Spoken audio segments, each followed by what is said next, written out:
Tom was working on new test data.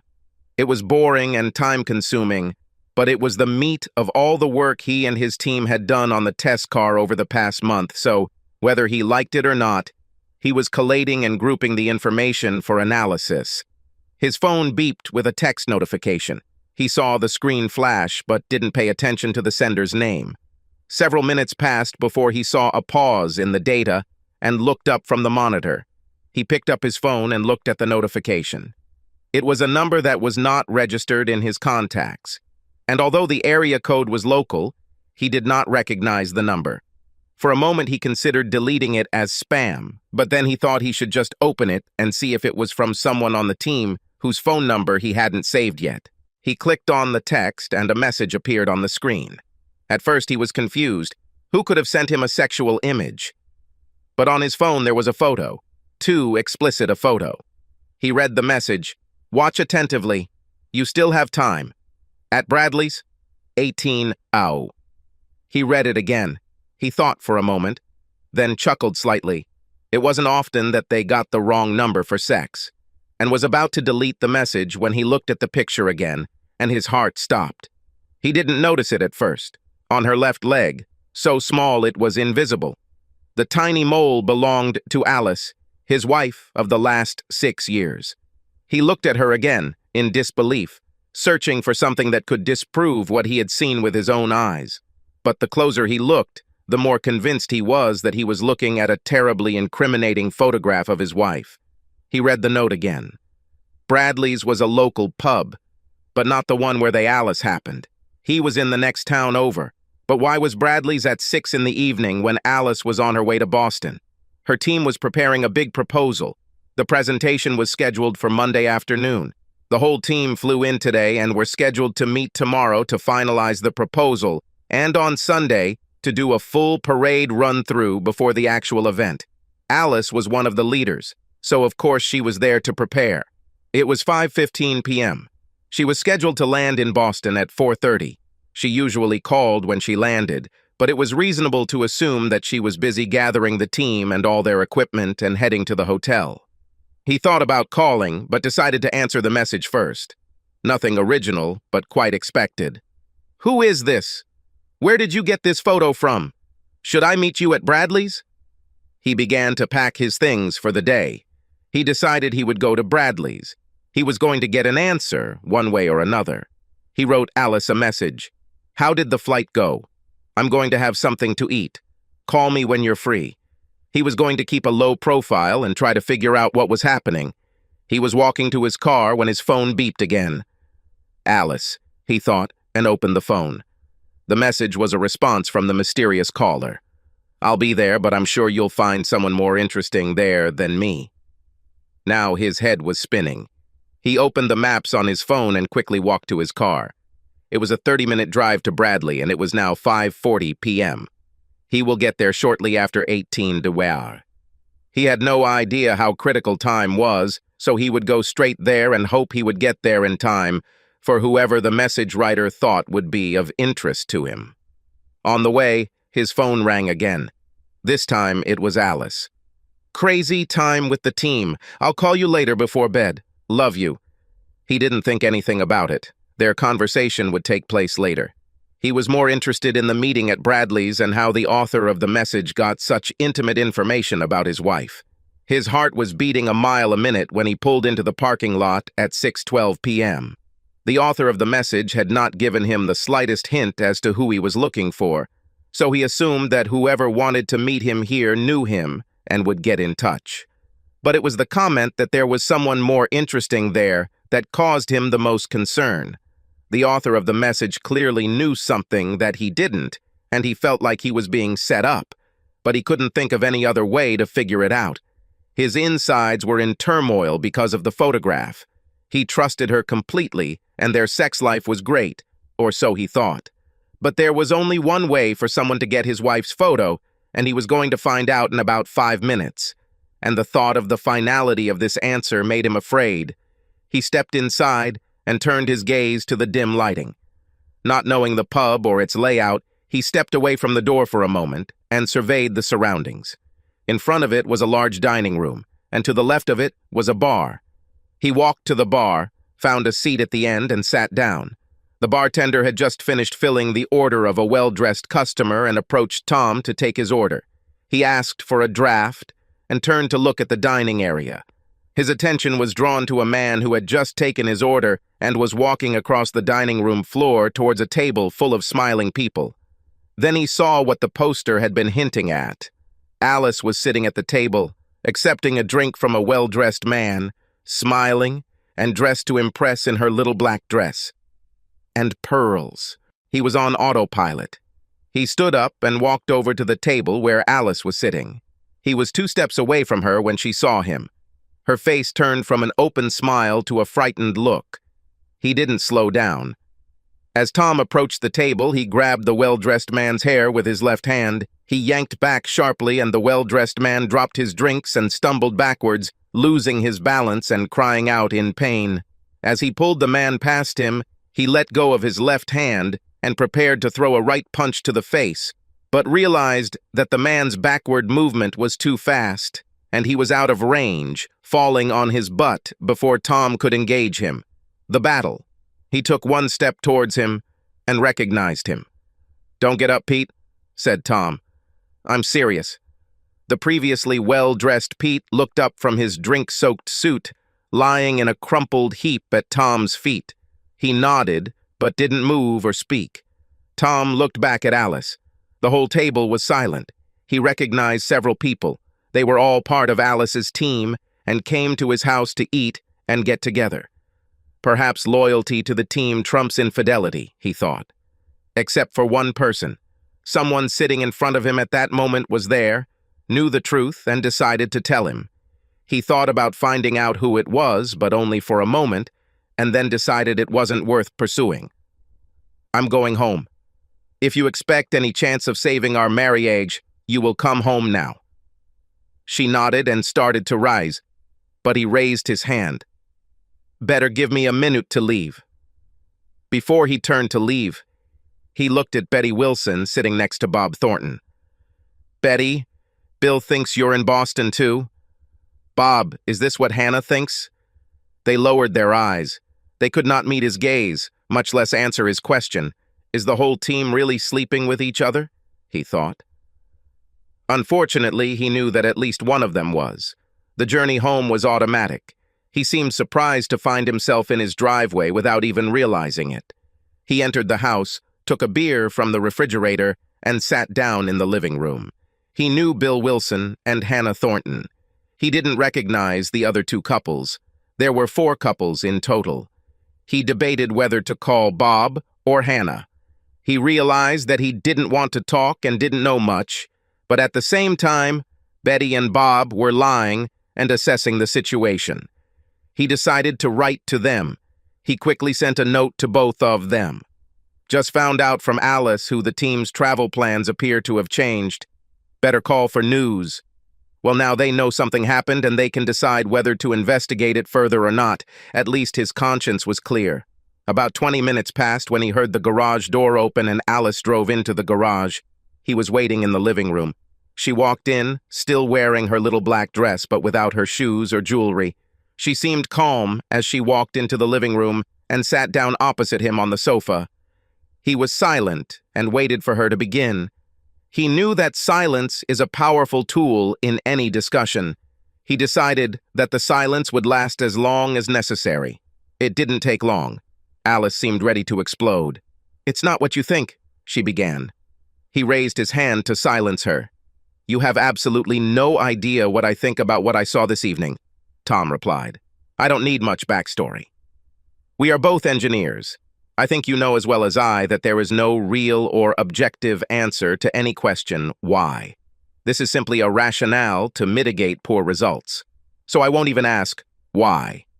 Let's start with something simpler. How much time? How many? How often? Do our friends know, other than the other traders at the table? Am I known as your cuckold among your work colleagues and our friends?" "No, Tom. It's not like that at all," said Alice. "We're a team. Our travel plans were disrupted, and instead of returning home and hitting the road again tomorrow, Pete suggested we just stay in town and rest before the start." I didn't see the whole team there. Where was everyone else? Tom asked. When we received the message, some of the team decided to stay home one more night and meet us at the airport tomorrow, she admitted. But you decided to lie to me, he said. You looked pretty close to Pete. Is there anything going on between the star engineer and the prodigy program manager that you'd like to tell me about? Well, for starters, Pete is fine and he convinced the owners of Bradley's not to press charges, she said in a positive tone. His eyes opened wide in complete amazement at her sense of devotion. I don't care about your boyfriend. If that idiot hadn't tripped over his own feet, I would have broken his nose. By the way, the jury is still out, Tom said. Let him press charges. I've already spent a night in jail. It doesn't scare me. Agree, this will be convincing evidence, he said with a half smile. Do you love him? Alice fell silent for a moment. He could tell she was gathering her thoughts. Yes, silence was indeed a powerful tool, and his mind was working overtime to fill the space left by her silence in the conversation. Again, it doesn't look like things will end well. He's not my boyfriend. Absolutely nothing happens. Yes, I should have told you about the travel plans, but it seemed such a small thing. Whether I was in the city or in Boston, it didn't matter. You weren't expecting me, and I was still committed to the team. All we did was eat dinner before heading to our rooms. There was no reason for you to act the way you did. He just brought drinks. You completely embarrassed me in front of my team. Now, she was in full bluff mode, trying to see if she could bluff and turn up her nose. He opened his phone, called up a message, and slid the phone towards her across the coffee table. From the expression on her face, he knew that she remembered the photo and the circumstances, and he realized that it was impossible to deny it. She started again, this time without further ado. He picked up his phone from the table, launched the voice recording app, and put the phone in his shirt pocket. Tom, our team, she searched for a word. Very close-knit in many ways. Most of us. Then she continued. We have a small group that meets regularly. Bradley had them all. We were the ones who bore the bulk of the worries in preparing the proposal. You know how much time I spent preparing our proposal. I don't know how it started. It was sometime after Pete took over as Prime Minister. We worked closely together and I was attracted to him and it just happened. Alice said. No whys, he reminded her. Sex doesn't just happen. First you need to take off your clothes. There are a lot of conscious decisions. We both know that, so don't insult me, please. So, almost 6 months, he answered one of his questions. That's when Pete signed the contract, right? She nodded. Team, he began again. All of you. He let the thought go without giving it a name. I mean, are you all together? She nodded again. Yes. Pete said it was good for building trust and team dynamics.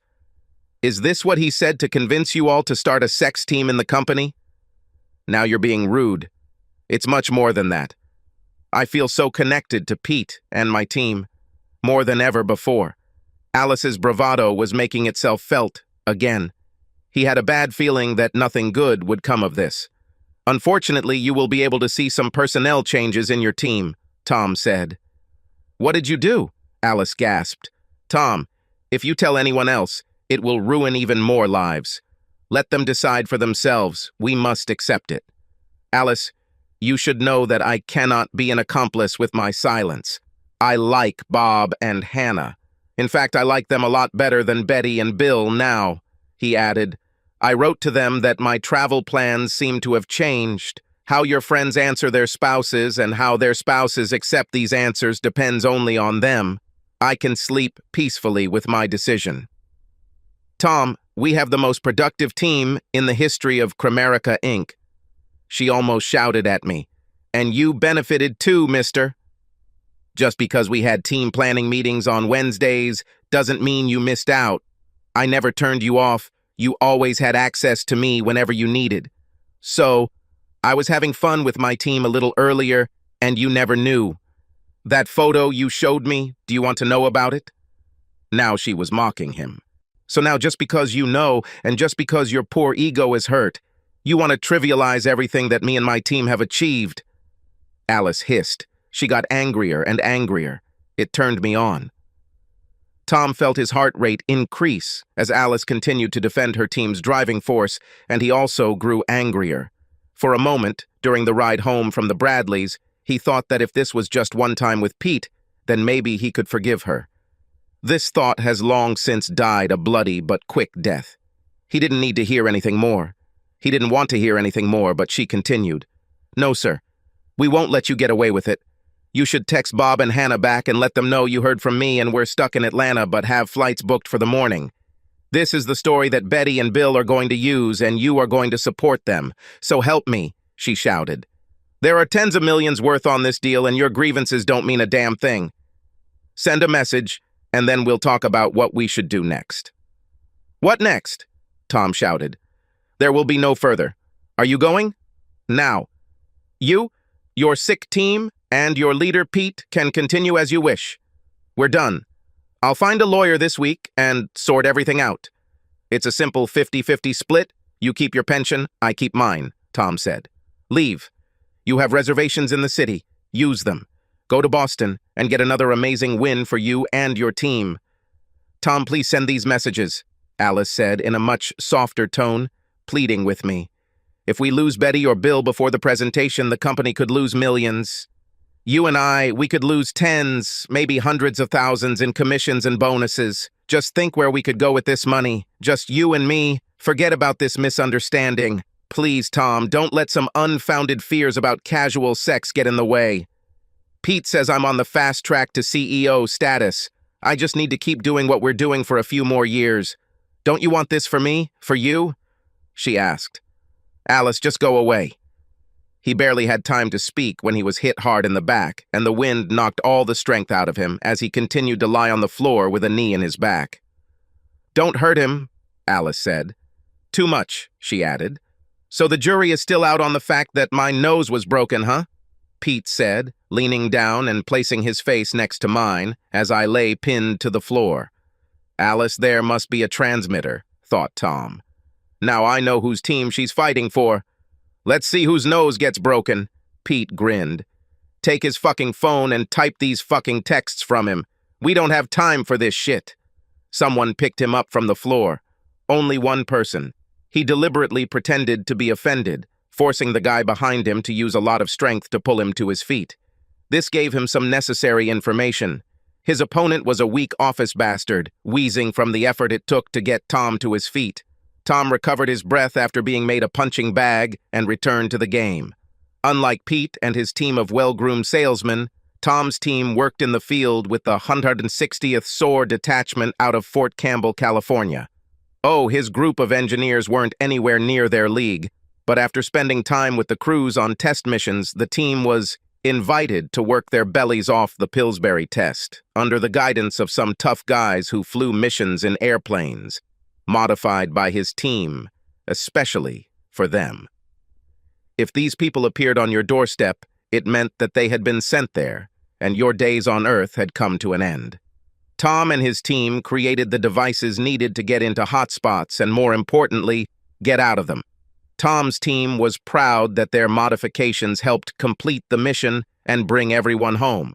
The guys from 160 and their scary passengers were very appreciative of the hard work Tom's crew put into making their equipment work, and the scariest guy in the group was Staff Sergeant Troy Baker. He was well known to those who lived in his world.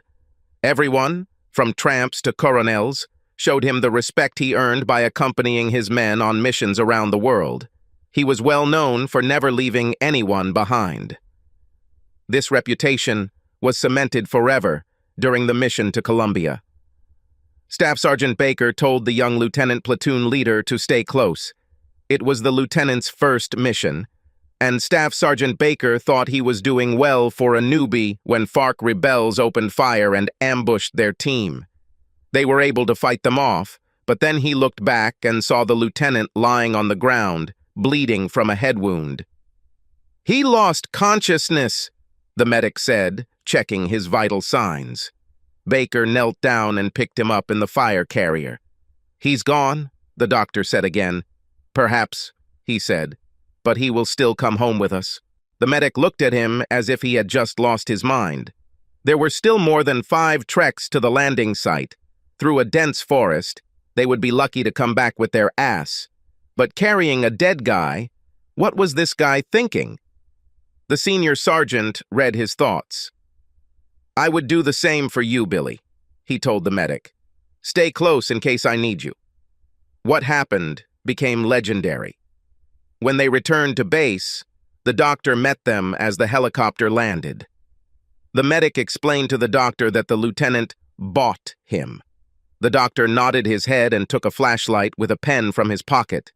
The medic watched in surprise as the pupils of the dead lieutenant shrank under the sharp beam of the flashlight. "Do you want to reconsider your diagnosis, doctor?"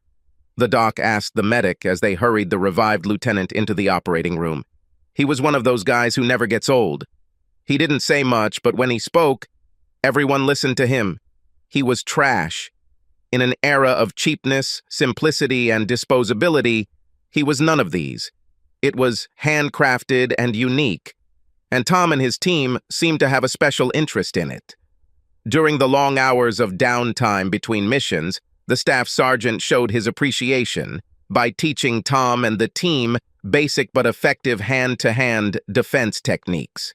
He told the engineers it was best to know a few things just in case. "I know the biggest threat you'll face is a jammed copier or a nasty paper cut, but if you stay in this business, you'll have to go to some cool places. So now if you happen to meet one of the local, colorful aborigines, you'll have something useful to fall back on," Staff Sergeant Baker explained to the group. "But let's hope that a paper cut is the worst thing you'll ever have to face." Tom allowed his breathing to become more controlled and leaned back onto his captor, allowing him to think he had Tom in his arms. He remembered more and more fighting techniques that the senior sergeant showed them. You may find yourself in a position where you can do little but take the hits. It sucks, but it happens. The main thing to remember is that even when you get hit, you can still fight back. You just need to be smarter than the one who hits you. Tom remembered his lesson and leaned back against his captor, passively resisting and draining the lone man's strength. "Give me the phone, Tom," Pete said, looking him straight in the eyes. "Look, now you know that I had sex with your wife. You're just another weakling, nerdy nerd. Do what we ask, and maybe you can stay with Alice when the team isn't using her. Don't forget about all the toys you can buy with her bonus. Hell, maybe Alice will buy you a rubber woman for those times when she's otherwise busy." Tom kept his mouth shut, as Pete took great pleasure in humiliating him by making him do his bidding. "Where is it, Tom?" he asked, seeing the outline of a phone in his shirt pocket. "Ah, here he is." He reached for it with his right hand. Tom stepped back hard with his right heel, catching his captor's shin about halfway up and dragging it down until he slammed into his Gucci moccasin toes. He flexed his arms and broke the grip of his captor, who cried out in pain and fell under his leg, which could no longer support his weight. He saw Pete's eyes widen in recognition. His right hand shot forward, and he turned his shoulder, as the first sergeant had shown him, and slammed his clenched fist into the center of Pete's face with maximum force. He felt a bone break under his fist, a fountain of blood erupted from Pete's nose, and he collapsed to the floor as if he had been hit by an axe. He turned around to see who was holding him. It was Bill. He lay on the floor and cried, holding his leg. "I think you broke my leg," he whined. Tom stepped hard on his foot, and Bill cried out in pain. "That should remove all doubt," said Tom. Turning around, he saw Pete on the floor, raising both hands to his face and trying to rise to his knees. He walked up to him and lowered his face next to his ear. "Looks like your nose was broken, old Pete." "I'm just not ready to take one on the team," he said and hit him hard on the temple. Pete sank back down. His adrenaline surged, and his breathing quickened as he searched the living room for Alice. At that moment, he felt a strong blow to the middle of his back and the base of his neck. He dropped to one knee and turned to face another attack. He looked up and saw Alice with a cast iron frying pan in her hand. She missed the target and dealt Tom only a glancing blow. He rose to his feet and grabbed the frying pan. "Tom, we can still make it work," she said. "Think about the money you will throw away." I'll stop all this extra sex. I'll stop them, I promise. Just you and me, just like old times, Tom. He massaged the back of his head with his left hand and looked at her, stunned at how quickly she was changing from one Alice to another. For a minute, he thought about the alien from John Carpenter's The Thing, how it changed shape with each new challenge. He smiled at the thought. Alice took this smile for silent consent to her last request and moved to hug Tom. He lowered his left hand from his neck to steady her. Then, after a moment's hesitation, he raised his right hand and punched her right in the nose. Not hard enough to knock her out, but hard enough to break a bone. Alice screamed and collapsed on the floor. "It hurts, doesn't it?" asked Tom. "Your eyes are watering. You can't see, you can't breathe. There's blood everywhere. It works every time." "Why did you hit me?" she cried. "Because I could," he replied. His phone was still on and recording. Not all the records were in his favor, but he felt he had enough to justify his answers. He quickly looked around the room and remembered what the staff sergeant had told him. "Decide when you can act and don't move until it's right. But once you do it all and don't stop until no one moves but you." He looked around, except for Bill whining in the corner and Alice trying to stop the blood flowing from her nose. He was the only one moving. "You saved another top," he thought. "It doesn't look like you, Loverboy and Mr. Bill, will be able to serve on Monday. Damn bad luck and missing out on all those millions and big bonuses." Tom continued, "Well, I wonder what Art will say when he finds out." He considered calling 911, but he waited, knowing that once the police showed up, he would lose his chance to question Alice, and walked over to where she was sitting. A dish towel was pressed to her face. Tom knelt down next to her. "Pinch the bridge of your nose with your thumb and index finger." "Like this," he said, demonstrating. The surge of adrenaline subsided, and he suddenly lost all his energy and sat down heavily opposite Alice. Where did his wife go? The Alice he saw every day was not the same woman who sat opposite him, and he again wondered how she had deceived him for so long and so thoroughly. "Was it worth it?" he asked. Alice looked at him and shook her head. "It could be," she said, "if you would just agree. We were so close. After Monday, I'd be on my way to the executive suite. This will set me back. I can fix everything, but it will set me back." "So this is all you dreamed of? Becoming vice president?" said Tom. "What about us? Deception? Lies? Will this continue?" "Tom, you are so naive. Pete knew this. He told me that your black and white ethics and Boy Scout attitudes would hold me back if I let them. He told me that I had to break away from your control and become my own woman if I wanted to succeed." "Did he tell you this before or after he got your body?" asked Tom. "You don't know half of it." She spat. "Oh, I tried to be a good engineer, girl, and do all the things you said would improve my career. Do you want to know what actually works?" Tom was silent. "When someone decides to blow themselves up, sometimes you just have to get out of the way." He was still recording. "Well, I'll tell you, my loving husband, all those things you told me didn't work. I bent over backwards to make sure all my assignments were completed on time and on budget, and all I got was a few, 'Well done, girl.' It wasn't until Betty took me aside that I learned what a woman really needs to do to be successful. Trust me, sex on your way to the top works, and it's a lot easier and a lot more fun." "So this happened before Peter showed up?" Tom asked. "Oh, for a smart engineer, you can be awfully slow sometimes, Tom," she said. "It was at a Christmas party, a year after I joined Cramerica, that I gave myself over to Art for the first time and never looked back." "Wait, are you also having sex with the boss? Art? Art Vandelay?" Tom asked incredulously. "Yes, Tom. Art, Pete, Bill, and everyone else on the team who can help me in my career. Even now, if you think you've thought of everything, we told Art where we were going when we headed here. Now he is assembling the rest of the team. They will be given a legend about our absence. They will have to make the move without us, but I think the extra effort we put in with their purchasing managers will pay off." "Do I really want to hear this?" he thought. "Oh, what the hell, why not? Extra effort?" Tom pushed. You've always been proactive, Alice. It was so easy that I don't even want to call it an effort." She laughed. "What's the old joke like? The worst sex of my life was great." She continued. "At the bidders conference, it was so easy with the men that we had to get a little more creative with Brenda, the exemplary woman on the selection committee. It's funny that I can even seduce a woman, but I had to bring in old Pete as a kick. And if we take into account the promises that after concluding the contract we will start working together, then yes, our selection committee is in perfect order." "Why then all this? I mean, if everything is blurred, why all these forceful methods?" Tom asked. "It was Pete's idea. Stupid. I told him to chill, that I would come home, calm you down and be back in time to catch the flight. But he wanted to play the alpha male. Look what it gave us. And now, instead of being the face of the winning team, I'm sitting here with you.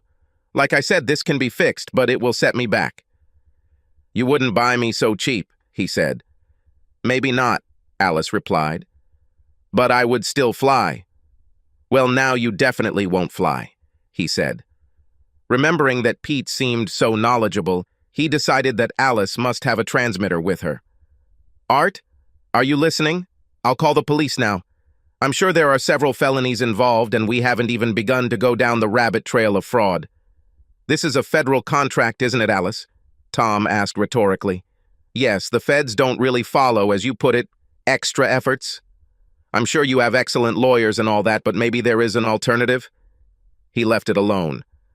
A moment later, Alice's cell phone ringtone began playing, "Hail to the Chief." "Art?" she asked on the phone. "Certainly. I'll put it on speakerphone." "Volume?" Art's voice sounded through the speaker. "First, let me apologize to you. Pete's actions were a blunder. I can assure you that the board of directors will deal with him decisively." "Thank you, Art." My heart was relieved. Glad to see you and the board take assault and fraud so seriously. "Tom, these are all very sad accusations. Lawyers will get rich, but no one wants to rock the boat. We can pay the fine. Pete and Bill will get community service, but in the end, you'll get divorced and be half as poor," Art explained in a matter-of-fact manner. "Do I hear OR in this tale, Art?" Tom asked. "Alice always said you were the smarter of the two of you. However, I'm more glad I hired Alice." "Yes, Tom, there is definitely an OR here," Art continued. "Tom, we, Kramarica, displaced you in the affections of your wife, and when you found out about this and raised the question, you were treated in the most shameless manner." "Shameful, shocking," Tom picked up. "Tom," Art continued, "instead of calling the cops, as you put it, we could come to an agreement. I just sent a picture to Alice's phone, well, not me, but one of my technicians. They told me that they disappear after viewing. Look, perhaps this will restore some goodwill." Alice. She opened the photo and turned the phone towards Tom. He saw the inscription, Bank of Grand Cayman, and a number with a number, a very big number. "And when will this be introduced?" Tom asked. "It's already there, Tom. You have an email with your account number. It was a very bad day for you, Tom. You may be having a hard time making a decision, and I'm not discounting emotions. Alice is a very desirable woman. But be that as it may, you can't take emotions to the bank, right? You can't," Tom agreed, adopting Art's manner of speech. "Kramariki will cover the costs of your divorce. You can never reconcile. I think we all understand that. Alice will apply. She will demand her personal belongings and pension." He thought for a moment before answering. On the one hand, he could take a principled stand, expose the whole sordid story, and let the chips fall. On the other hand, he could just leave. Art had just given him 5 million reasons to do just that. "Does Kramarica have medical personnel, Art?" Tom asked. "Oh yes, Tom. I think we have several doctors," Art replied. "Okay," said Tom. "You better load a few into the limousine and send them here for your team." "So we agree?" asked Art. "With Alice?" Tom answered. "Exactly," Art agreed. "Are we done, Tom?" "Goodbye, Art," Tom said, and ended the conversation. Tom took out his phone, turned off the recording app, and put it back in his pocket. I knew you would understand it our way, Tom. We can still be friends, friends with benefits, when this is all over. She conjured up, as it seemed to her most winning smile, but even her perky smile could not cancel the effect of the destroyed nose. Her eyes turned black, and blood caked under her nose and dripped in dried drops onto her chin. Tom found the sight comical and allowed himself to smile. Once again, Alice misinterpreted his smile as agreement and leaned in to kiss him. Tom extended his right hand to stop her. He grabbed her face with his hand and pushed her back until she fell with a crash onto the sofa. Either I hit you too hard or not hard enough. In what world would I want to kiss you, Alice? She looked up at him with an offended look. Take whatever you want, but don't be here tomorrow, Tom said, and went to the door. He stopped next to Bill. Do your legs still hurt? He asked. Yes, damn it, you bastard. It still hurts. Bill whined. Maybe this will distract you, Tom said and kicked Bill in the balls. Bill arched and groaned. He got into his car, not knowing where he would go, but food and shelter were high on the hierarchy of needs, for good reason. He grabbed a hamburger in one of the cafes and checked into the Red Roof Inn outside the city, not far from the highway, and fell asleep as soon as his head hit the pillow. Despite the aches and pains of 100, yes, at least 100, he believed, various insults inflicted on his body, he woke up early in the morning and dragged his aching body out of bed. He was making coffee in his motel room when his phone beeped and he reached for it. It was a message from that number. He immediately opened it. Sorry for yesterday. I can meet you in shopping center. Around noon, I invite you to take a seat at the bar. I will be there. He wrote a reply message and poured lukewarm brown water from the coffee maker carafe into a paper cup. Yes, I'll be there, he thought, and set up his laptop. It's time to start online banking. In college, long before meeting Alice, Tom had an economics professor who recommended having at least one offshore account as a rainy day fund. He had nothing to lose, and with the help of the professor, he soon became the owner of a brand new bank account in the Caymans. It was his Love You Foundation. He opened an account 10 years ago and added to it whenever possible. He was proud that he had about $50,000 in his account. Well, his Love You Foundation was about to get a serious boost. Tom opened each bank's secure website. With a password and a few keystrokes, he transferred most of Cramerica's payment into his personal account. On the original account, he left $100,000. He showered, changed clothes, and prepared to go to meet the mysterious author of the message. Tom came in just after noon. Walking inside, he saw a man who waved to him. He looked about Tom's age, was handsome and well-dressed. Tom approached him. I think you sent me a message, Tom said, sitting down. I'm sorry that everything turned out this way. I don't know if there was any clean way to tell you, the stranger began. Why don't you start with who you are and how you are related to Alice? Tom replied. I was on the team. I left the army after 8 years of service. I was wounded in battle, had a long recovery, and was demobilized for medical reasons. I joined Cramerica about 6 months ago. I was assigned to Pete's team about 3 months ago. I was telling a friend about work and mentioned that I work for Alice. When he asked her full name, we found out that we had a mutual friend, and he asked me to look after Alice as a favor. At first, everything was great. I was warmly received by the team. It wasn't immediately clear why, he began. Alice came to me about 2 months later. She's very attractive and, persuasive. But when I asked her about the ring, she just smiled and said, "It's okay with you." I didn't agree and said so. This marked the beginning of the deep freeze. After I turned her down, I got all the worst assignments and nothing but heartbreak from Pete. I called our mutual friend back and told him that Alice had approached me. He thought there was more to it than Alice was saying and that you should know. Pete sent me a photo of them trying to get me on the team so I could get a prize if I accepted. Let's just say I don't agree with their methods. I think I'm a straight shooter. I quit yesterday and sent you a message." "Our friend?" asked Tom. "Troy Baker. If I hadn't met Troy," he replied, then paused for a moment before continuing. "Let's just say he helped me get out of some trouble when I was a green lieutenant. I owe him a couple of favors." "We both should," Tom agreed. "What are you going to do?" asked the stranger. "Art sort of outlined it all for me. I could get the cops involved, and yes, Bill and Pete and even Alice would get in trouble with the law, but with his lawyers, it would all end in nothing. We made a deal. You might think I'm selling out, and maybe to some extent you're right. But they stole the only irreplaceable thing I had. If I can't legally make them pay, at least I can make them pay. It won't bring Alice back, but I think I may find that she's less irreplaceable than I thought. I have a trip planned. Tell Troy, thank you for everything. I won't go back to work." "And you?" Tom finally asked.